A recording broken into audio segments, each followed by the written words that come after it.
আসসালামু আলাইকুম। শুরু করছি নগদ জনপদের খবর সংবাদ কক্ষে। আপনাদের সাথে আছি আমি প্রিয়াঙ্কা।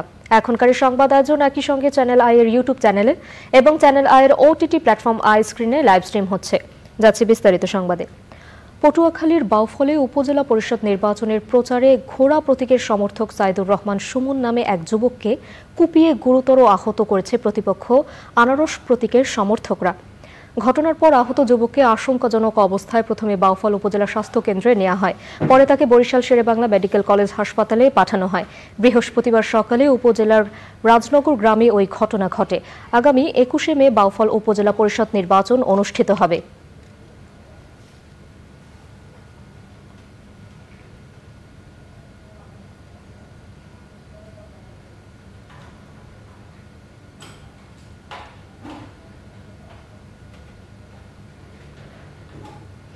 দ্বিতীয় ধাপে ষষ্ঠ উপজেলা নির্বাচনের প্রচারে মুখর গাইবান্ধা সদর, পলাশবাড়ী ও গোবিন্দগঞ্জ উপজেলা। প্রার্থীদের কথার লড়াইয়ে উত্তপ্ত হচ্ছে ভোটের মাঠ। অবাধ সুষ্ঠু ভোট নিয়ে প্রার্থীদের শঙ্কা রয়েছে কোথাও কোথাও। গাইবান্ধা থেকে ফারুক হোসেনের পাঠানো তথ্য ও ভিডিও চিত্রে রাজীব আহমেদের রিপোর্ট। 21 মে অনুষ্ঠিত হবে গাইবান্ধা সদর, গোবিন্দগঞ্জ ও পলাশবাড়ী এই 3 উপজেলা পরিষদ নির্বাচন। দ্বিতীয় ধাপে ষষ্ঠ এই উপজেলা পরিষদ নির্বাচনকে কেন্দ্র করে প্রচারে মুখর শহর থেকে গ্রাম। পোস্টারে ছেয়ে গেছে হাটবাজার ও রাস্তাঘাট। গোবিন্দগঞ্জে দ্বিতীয়বার উপজেলা চেয়ারম্যান হতে লড়ছেন উপজেলা আওয়ামী লীগ সভাপতি আব্দুল লতিফ প্রধান। পলাশবাড়ীতে উপজেলা চেয়ারম্যান পদে 6 জন ও গাইবান্ধা সদরে চেয়ারম্যান পদে 7 জন প্রতিদ্বন্দ্বিতা করছেন। গোবিন্দগঞ্জের 4,38,000 ভোটার, প্রায় 8 লক্ষেরও অধিক জনগণ। আমার শ্রদ্ধাভাজন মুরব্বীজন, আমার মায়েরা, বোনেরা, তাদের কাছে যাওয়ার পরে এক বাক্যে তারা বলে যে বাবা, তোমাকে আমরা ভোট দিয়ে দিচ্ছি।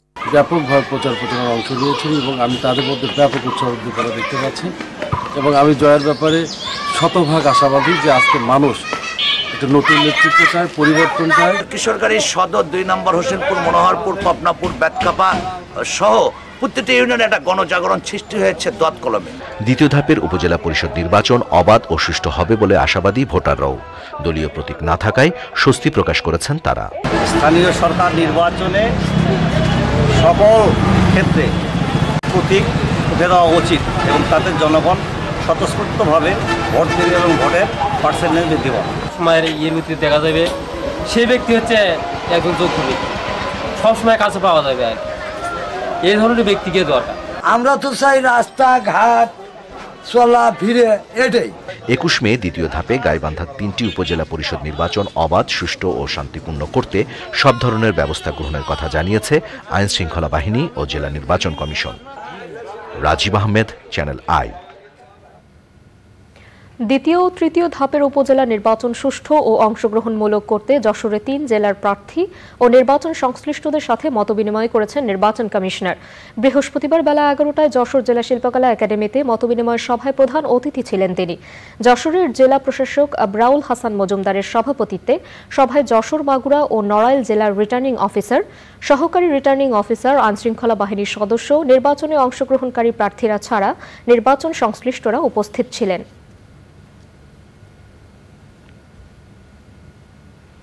গাজীপুর সিটি কর্পোরেশনের ভোগড়া বাইপাস গরুকাটা ব্রিজ এলাকায় আগুন লেগে একটি টিনশেড মার্কেট ও 100-রও বেশি টিনশেড বসতঘর পুড়ে গেছে। বুধবার রাত 3টার দিকে চায়ের দোকান থেকে আগুনের সূত্রপাত হয়। প্রথমে ভোগড়া ফায়ার সার্ভিসের 2টি ইউনিট ঘটনাস্থলে গিয়ে আগুন নিয়ন্ত্রণের চেষ্টা করে। পরে কোনাবাড়ি ফায়ার সার্ভিসের 2টি ইউনিট গিয়ে মোট 5টি ইউনিট 1 ঘন্টা চেষ্টা চালিয়ে আগুন নিয়ন্ত্রণে আনে।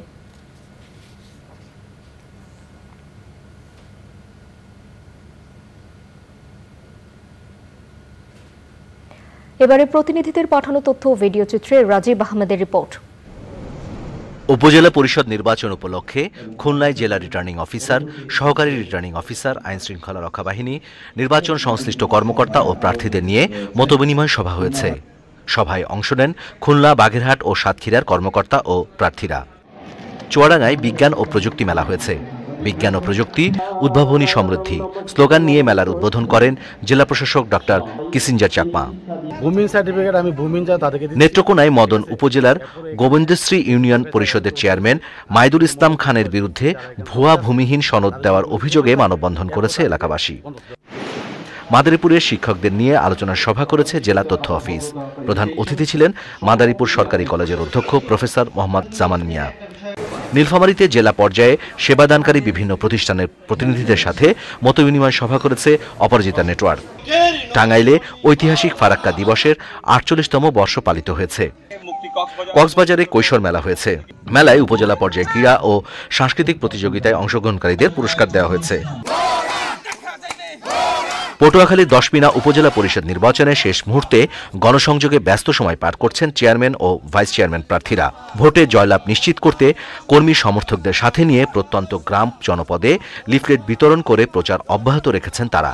রুফটপ সোলারে নিরবিচ্ছিন্ন বিদ্যুৎ পেতে যশোরের কারখানা ছাদে ১.২ মেগাওয়াট রুফটপ সোলার স্থাপন করেছে গ্রিন বোর্ড অ্যান্ড ফাইবার মিল কর্তৃপক্ষ।